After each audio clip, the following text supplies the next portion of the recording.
Magandang araw at welcome sa Weekend Review.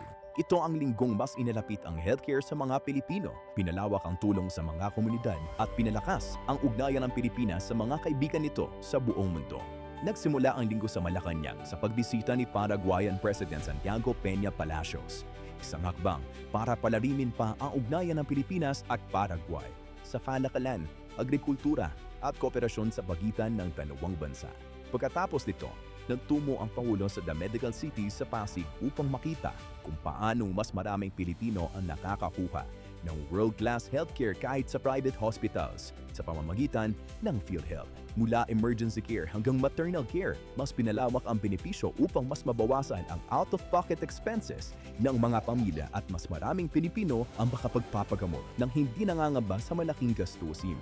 Sa Malacanang, pinangunahan ng Pangulo ang pulong kasama ang Private Sector Advisory Council Healthcare Sector Group. Pinag-usapan dito ang pagpapabilis ng digital transformation ng PhilHealth, pagpapababa ng presyo ng gamot, at pagpapalawak pa ng healthcare facilities sa buong bansa sa tulong ng pribadong sektor.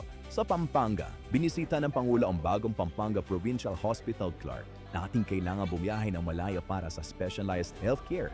Ngayon, mas nailalapit na ito sa mga kapampangan at pamilya sa Central Luzon. Kasunod ito, inanunsad ang bawat bayan makikinabang program sa Clark. Libo-libong pamilya ang nakatanggap ng Rise Support habang tuloy rin ang scholarship assistance at direktang pondo para sa mga barangay upang pondohan ang mga proyektong kailangan mismo ng kanilang komunidad. Nakipagpulong din ang Pangulo kay Asian Development Bank President Masato Kanda. Pinag-usapan nila ang suporta ng ADB sa Pilipinas sa gitna ng epekto ng tensyon sa Middle East at pagtaas ng presyo ng langis at bilihin sa buong mundo. Sa tunging araw, ininspeksyon ng Pangulo ang bagong Brain and Spine Center na Cagayan Valley Medical Center.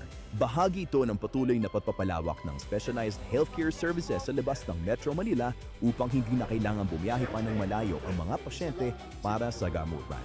Pagkatapos ito, minunsa din sa Cagayan ng bawat bayan makikinabang. May Rice Distribution Scholarship Assistance at tig 200,000 pesos para sa mga barangay upang direktang pondohan ang mga pangunahing pangangailangan ng kanilang komunidad. Tinapos ng Pangulo ang linggo sa Baguio City para sa graduation ng PMA Talang Dangal Class of 2026. Mahigit 200 kadete ng PMA Talang Dangal Class of 2026 ang nagtapos ngayong linggo at handa na magsilbi sa bayan bilang mga bagong opisyal ng Armed Forces of the Philippines.